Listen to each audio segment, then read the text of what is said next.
Wanted Sweetheart. Taga saan po kayo? Tarlac City. Oh, ilan taon na? 52. Ay, makasing edad lang. May electric fan po kayo dyan, ma'am? Maingay, ma'am? Wala po. Ano yung maingay? Parang kaluskos? Parang duaswang? Kasi maglupad kita di karon?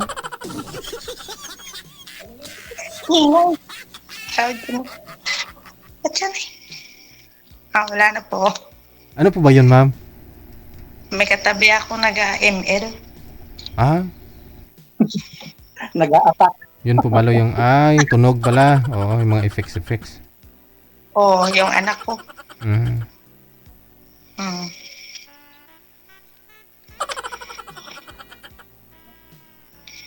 Ilan anak mo, ma'am? 2. Kayo po? 2. 3. Hiwalay? O Legally separated. Anal. anal? Anal po kayo? Bakit nag-anal?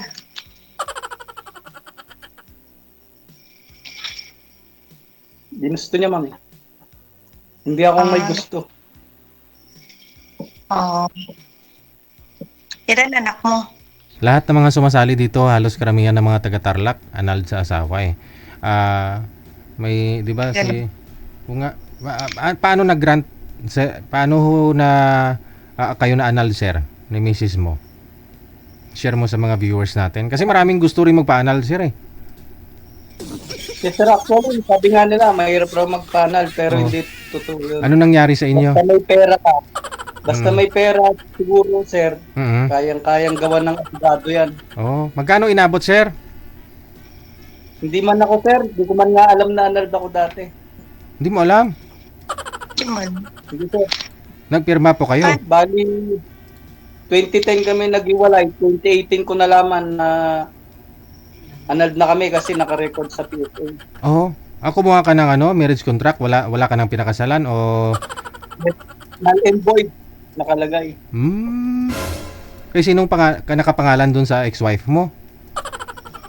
Void na. Siya. Saan? Siya versus ako.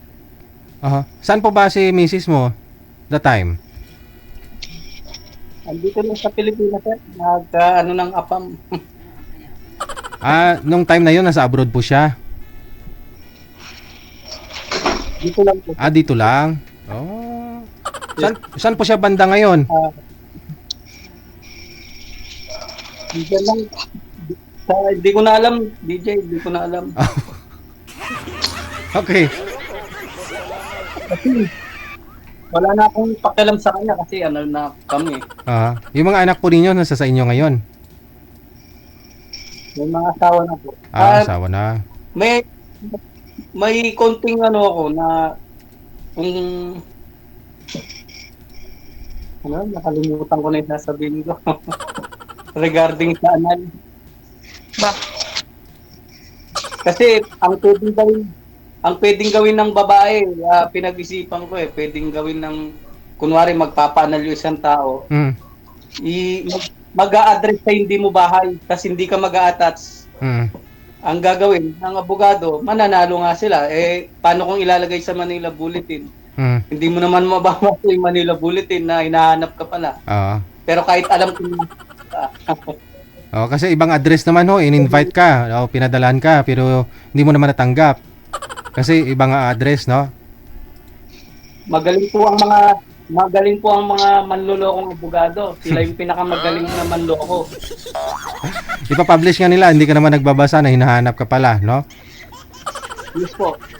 Yun ang pwedeng nangyari. Kasi yung dyaryo ngayon, hindi naman nauso. Yung tao, hindi naman nagbabasa nun, no? Pero yun pa rin kasi nire-required nila, no? Kahit sa PAO, no? Ipapublish nila sa dyaryo. DJ. Oo. Tapos ang dyaryo, yung hindi mo nababasa, Inquirer, ganun, Manila Bulletin. Di wala na. After 2 weeks yata, no? After 2 weeks, nawala kang, di ka nagpakita, nagparamdam? A month? After a month? Ganun siguro DJ yung mangyayari. Pero inabot rin ng mahabang taon eh. Oo. Ayun. So, pwede ka pala pakasalan, ma'am, kasi annulled na hotel sa sir eh. Ay. Anytime. Magkasundo. Ilan ba anak mo? 3? Ano, lahat? Babae, lalaki? Babae, lalaki. May mga asawa na. Umaga pa nag-asawa. Wala na sa akin. Ikaw lang nag-iisa? Wala ka nang kasama? Na anak mo? Wala. Kapatid ko lang, kapitbahay ko. Ganun ba? O mga bata nila nag-asawa, 52 ka, yung anak mo, ilang taon na ba? Yung panganay ko ay 26. Sunod-sunod sila. Sa akin, Ilan yung bata pa. Ang panganay ko, 17. Yung bunso ko, 14. Pero lalaki. Mga barako. 17? Parang bantayin pa. Oo. Kasi nag-asawa ako may edad na. Ano pa, yung anak ko, bata pa.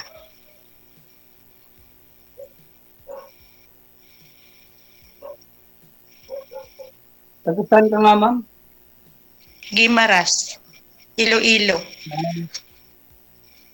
Malapit Yan, malapit kaysa yung mga ng ibang bansa. Oo nga.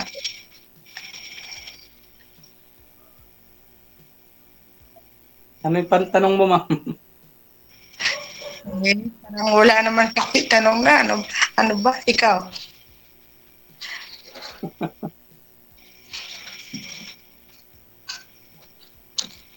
Ano bang hinanap mo dito, ma'am? Kung may matino na kausap, Tuhan. Ganon.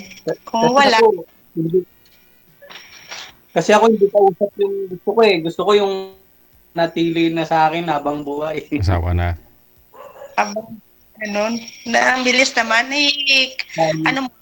magkakilala muna bago, mag-plano ng ganon. Mag-asawa ka agad. Baka, hindi mo magustuhan or baka masama yung ugali or ano ba. Alam mo mabuti. Iba kasi yung mindset ko, ma'am eh. Sa akin, hindi ko malalaman yan kung hindi kami magsasama sa isang bubong. Ano ko na yan eh, parang true experience ko na. Ganun talaga. Kung hindi mo makasama sa bahay, hindi mo talaga makilala mabuti. Diyan mo makilala yung ugali niya kung makasama mo na. So, dapat mag-asawa muna kayo, no? Para makilala nyo yung pag-ugali. Magsama kayo. Yes, DJ. Kasi ako, tulad ko, pwede akong magbait-baitan. Ako, babae, pwede rin. Pwede ko sabihin na napakabait ko. Pero, baka, anong bisyo mo ba? Dati madalas akong uminom dati. Pero, matagal naman na akong nag-stop kasi inisip ko, hindi mo naman matatalo yung alak. Ikaw ang matatalo. Sugal. Right? Sigarilyo, never. Sumintro po kayo sa camera, ma'am. Hindi po kayo nakikita. Kain. Ganun ba? Mabuti, walang bisyo. Baka chicks lang ang gusto mo. Sana, kung meron. Matagal-tagal na rin Ay, po sir, no? Matagal-tagal na rin na hiwalay kayo. Naka-girlfriend ka na. Meron sir, meron. Kaya Ah. lang, pinauwi ko. Bali, nagkasundo kami. Dun, mas kailangan siya ng anak niya. Kaya, mas gusto ko sana yung wala nang pananagutan sa anak. Para ako Oo. na lang ang panagutan niya. Bali ho, bata pa yung anak niya. Okay. Kailangan Oo. pang alalayan. Oo. Kaya sabi ko, mas ipaglalaban ko na, ang pinaglalaban ko na magkahiwalay kami, yung anak niya. Mm. Mas kailangan. Kasi ako, matagal ako single father, sir eh. Mm. Single parent. Mm. Bunso mo ilang taon na nga ho ulit? May asawa na rin, no? Yes po. Mm.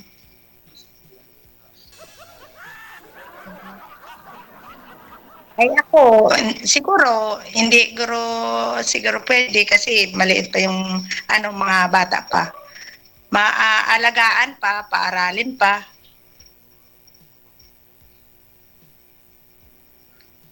At saka siguro ang gusto mo mas bata-bata pa.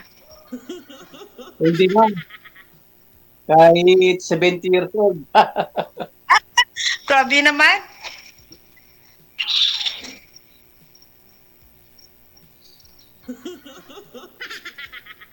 Kasi kasama na lang yung hinahanap ko, hindi man na ano eh. Ano pa trabaho mo? Driver ma'am, kaya lang endo ako ngayon.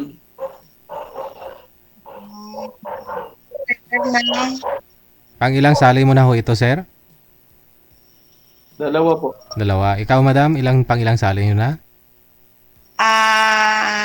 Dalawa rin. Yung Mm. una, hindi ko na nakausap. Bali, sana 3. Yung una, hindi ko nakausap kasi mahina yung signal ko. Yung ikalawa, at saka ngayon. Wala ka pang nakausap po dito. May isang lalaki. May isa, yung taga-tama. Asa na ho? Ay, parang hindi naman yung nagparamdam, parang hindi naman yung tumawag. Nayaan ko na lang. Hindi naman ako mahilig na ako, yung babae ako tatawag. Kung ayaw niya, hindi, wag. Wag na. Kung gusto niya kausapin, nandito naman, nakakausap naman.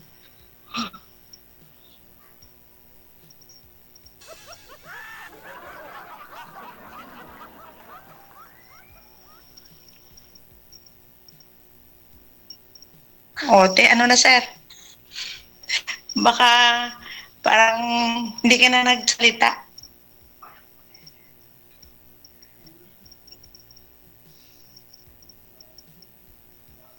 Wala na.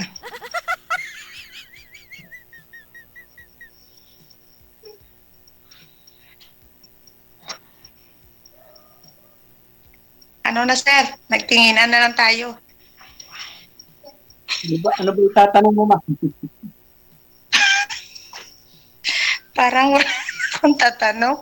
Kasi, yun. Alayo mo kasi. Parang, saan niya yun? Isabela? Saan yun? Tarlac ma'am. Mas malayo yung mga nagtatawagan dito, ibang bansa pa. Kung sa bagay. Tawag-tawag mo na. Usap-usap mo na. Kung magkasundo sa usap-usap, yun. Sin malayo, pwede mapuntahan.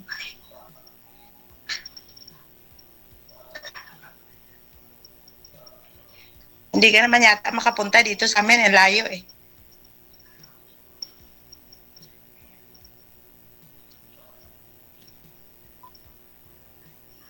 Ay, wala na. Hindi na siya, hindi na sumasagot.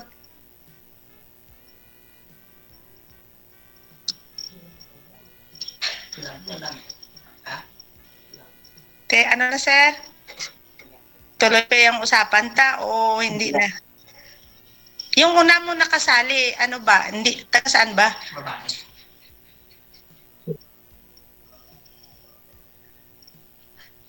Naku. May na-signal. Nakalimutan ko naman. Oh. Eh, hindi kayo nagkatuluyan? Nag-chat-chat lang din kami. Chat. O baka girlfriend mo pa yun? DJ, may na... May na-signal niya.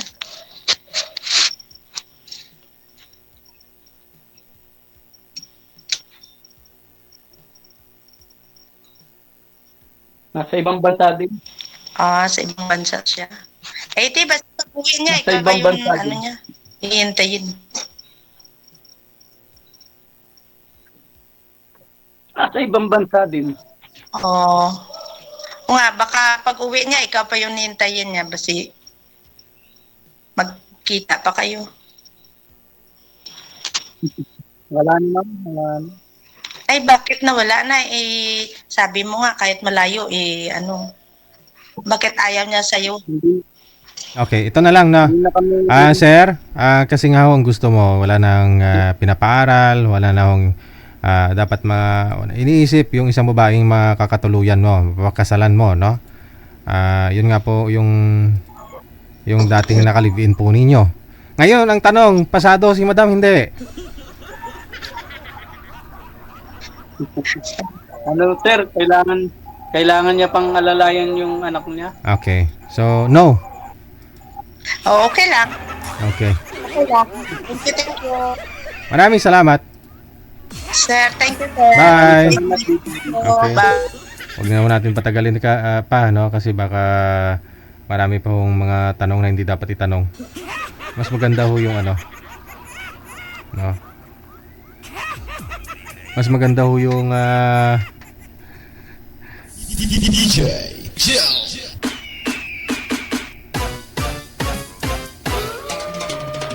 yung diretsahan na, no? Para di na humaba yung usapan.